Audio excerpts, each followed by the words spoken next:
apalagi kalau dalam segi akademisi, suatu hal itu harus berdasarkan ada latar belakangnya dulu baru bisa dipertanyakan.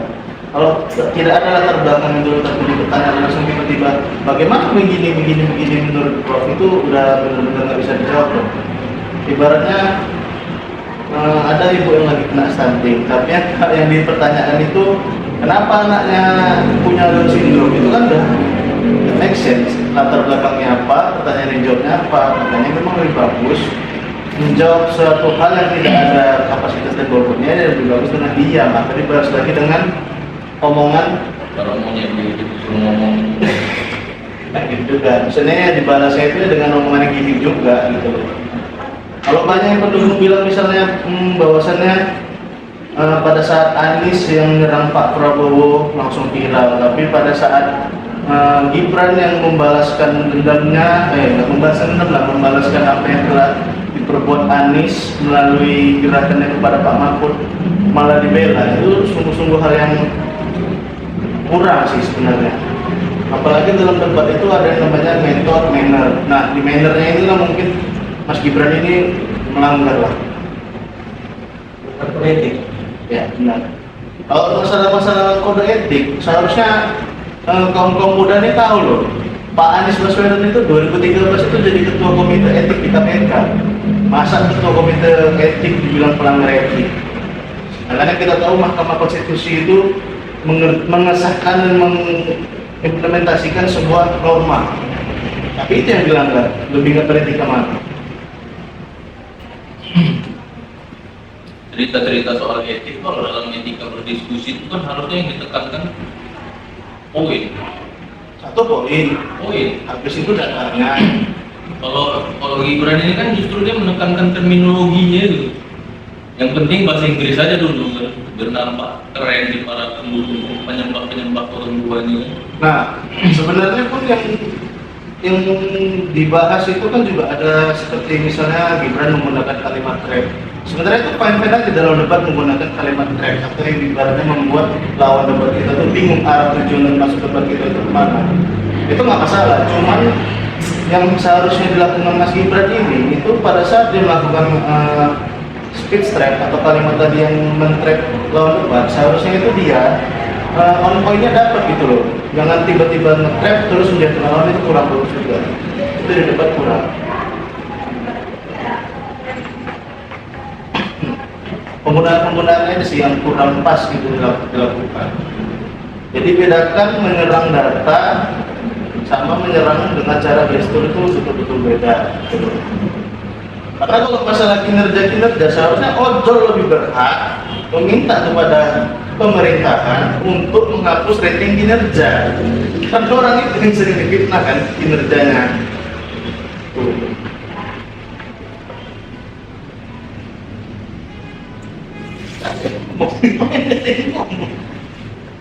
Tapi dia rating apa? Tinggi kata Mas Gibran. Menurut para netizen, ya dalam hal gimmick atau apa? Dalam hal gimmick lah, gimmick bahasa Inggris. Cak Imin dibilangnya Kalau ditengok dari gaya-gaya debatnya itu, Gibran ini justru nggak salah juga saya ini. Gibran ini justru kayak lebih ke debat-debat anak SMA atau anak SMP. Nah masalahnya Kayak nyerangnya kayak enak banget ya Cak Imin ya, jawabnya pakai catatan. Itu kan satu hal yang nggak perlu diucapkan sebenarnya. Kalau dia memang mau ofensif, ya harusnya serang dengan data kan gitu. Cuman cara dia tuh sampai gimmick kayak keras hati gini itu kan nggak perlu dilakukan sebenarnya sebagai calon pemimpin gitu. cuman ya gimana ya, seperti yang apa kita kutip dari kata Mas Gibran ya, itu semua kembali pada rakyat gimana ya, template-nya seperti itu pasti.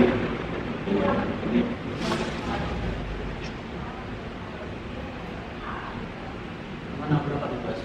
Mahfud. Debat dulu kan? Islam sama Gibran.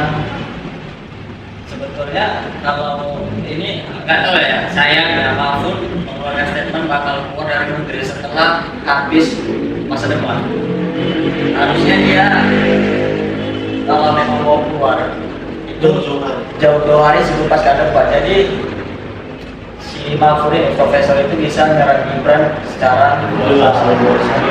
Makanya kemarin bilang debat cawapres kemarin itu di brief. Siapapun itu yang nge-brief, entah moderator yang di-brief, atau majelis yang di-brief, atau para narasumber yang di-brief, itu nggak tahu kita. Yang penting jejak kekuasaan kelihatan sih. Dari ketika di offense sama Gibran, defense malah dikeluarkan sama Mahfud. Yang harusnya sebetulnya sekelas DPR aja bisa disekakman sama Profesor Mahfud, entah itu dari masalah soal anggaran ataupun kemarin kasus yang kita bahagiakan diselesaikan itu pembunuhan Brigadir Joshua, itu dia bersuara. Masa sekelas Gibran itu yang lulusan universitas di Singapura yang notabene-nya katanya itu sekelas bimbel di Malang-Malang atau sebagainya, nggak bisa disekat, sebetulnya sesuatu yang mudah. Cuman mungkin karena masih ada rasa kesukaan antara dia dengan posisi jabatannya sebagai menteri di bawah kekuasaan bapaknya, orang tua Gibran ini yang membuat dia tersekat untuk menyerang kembali statement Gibran tadi. Berarti anak buah dari bapaknya sendiri diserangnya ya? Ya, itu benar sekali, itu terlihat. Makanya memang susah.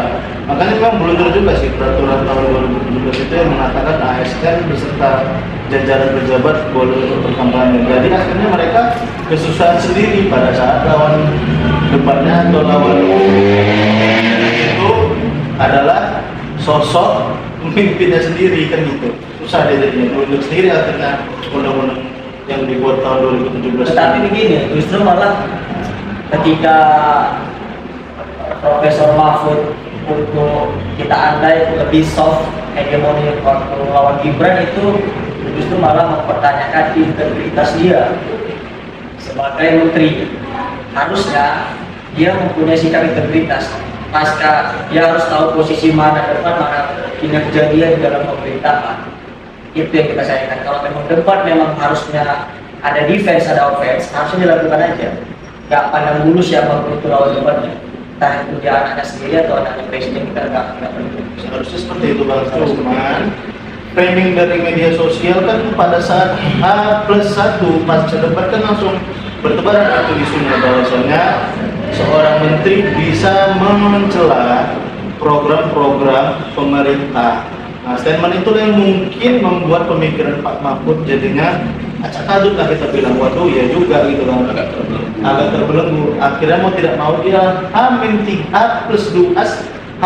baru ada statement kan bahwasanya saya siap mundur dari kementerian atau kabinet Pak Jokowi. Artinya begini, itu justru malah kalau menurut aku itu keuntungan dari Profesor Mahfud. Misalnya kinerja pemerintah itu buruk itu bukan semata karena dia ada pemerintah, ada para menteri lain yang sebetulnya kinerjanya yang nggak baik. Justru dia hadir untuk memperbaiki, itu sebetulnya nilai plus buat dia. Nah, mesti dia harus keluar dari pemerintah untuk menyerang itu. Dia berkata, ini data yang saya kerjakan, ini yang saya lakukan, ini yang saya tambal dari kinerja buruk dari menteri-menteri lain dan menentukan namanya. Tadi itu nilai plus sebetulnya, cuma nggak dilakukan dengan Profesor. Bukan hanya nggak dilakukan, tapi yang kita tahu sudut pandang rakyat Indonesia ini kan terlalu sempit Bang. Sedikit saja digiring dengan opini media sosial, pasti langsung FOMO, langsung ikut-ikutan cara berpikirnya. Oh ya seperti itu. Mereka ini tidak sering cross check atau silang data atau silang sudut pandang, mana ya pendapat yang ini, mana ya pendapat yang ini dibenturkan. Dulu kan itu kan tercipta yang namanya data yang real. Sedangkan dalam pemerintahan saja itu tidak boleh tidak ada oposisi.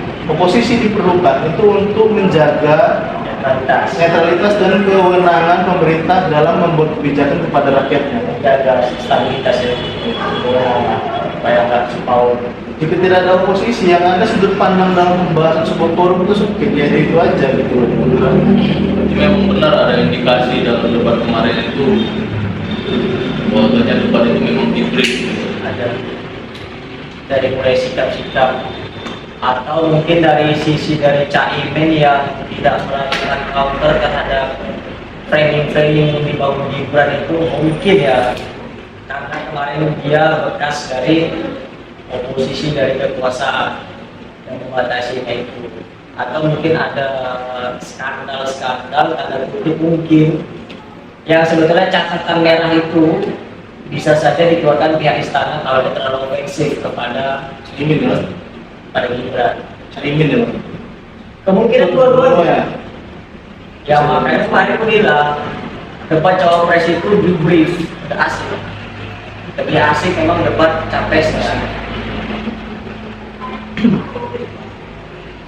Tapi kalau untuk masalah yang lebih netral sebenarnya kalau menurut saya pribadi itu Caimin, dia lebih mengedepankan apa yang memang mau dijadikan visi-misi dari pasangan 01 gitu. Dia tidak memang gimana ya, dia tidak menyenggol ke kanan atau ke kiri. Memang penjelasannya berdasarkan apa aja yang mau dibuat visi-misinya gitu loh. Contohnya ya substansinya itu apa aja dia lebih netral, tidak ada nyenggol kemana-mana. Kemudian juga 01 ini dia mengedepankan perubahan revisi UU dari mulai agraria, UU reformasi tanah, itu mereka mengedepankan itu. Apalagi memang masalah-masalah di Indonesia ini umumnya memang itu seperti tadi.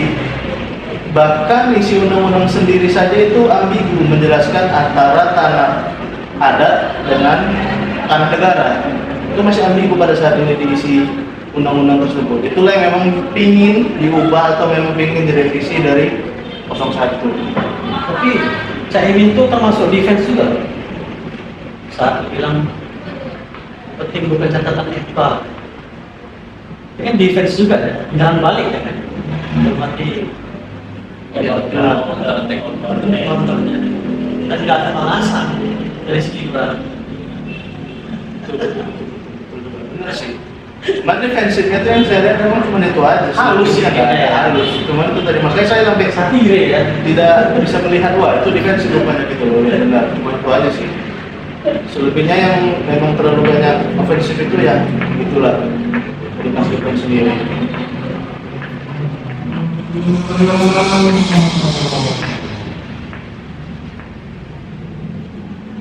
Apalagi yang di statementkan dari Mas Gibran itu hanya seperti IoT, penggunaan dalam untuk penyebaran buku gitu loh.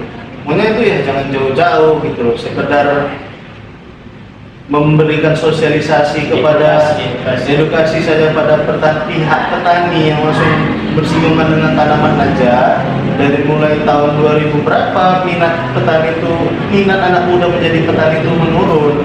Ini sudah malah tiba-tiba dikasih drone. Sedangkan yang untuk jadi pilot drone itu saja belum tentu sekelas petani atau anak muda bisa gitu.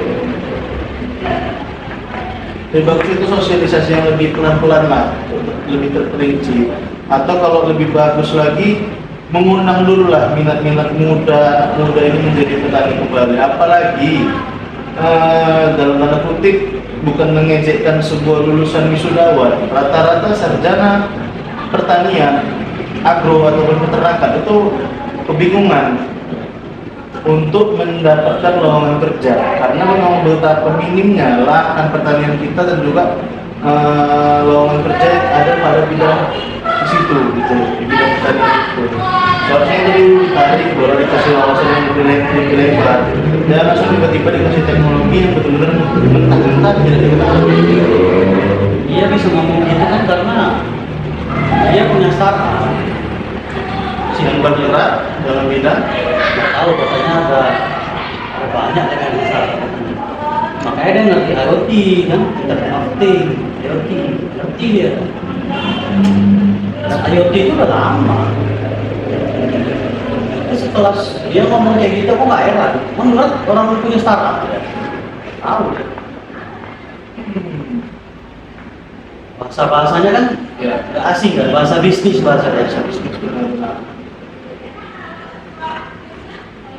Cuman kalau memang dia punya startup yang bergerak dalam bidang suatu hal, contohnya pertanian atau peternakan, seharusnya beliau lebih tahu dong kendala atau permasalahan awal dari susahnya pemenuhan produksi lokal pertanian kita, bukan ujuk-ujuk di teknologi sebenarnya.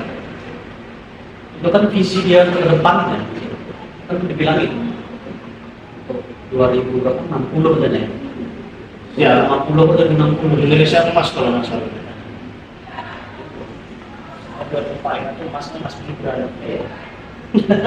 Setelah Prabowo lengser, dia naik lagi ke Oh, lengser karena tuaan. Iya, aku bisa dari masa jabatannya habis, begitu kemarin lagi. Lalu Mas Jan. Jan. Jan ya. Jadi saya agak lama sih. Diukur dulu. Agak di tempat dulu, di tempat biar lebih bagus. Mas Kaisar.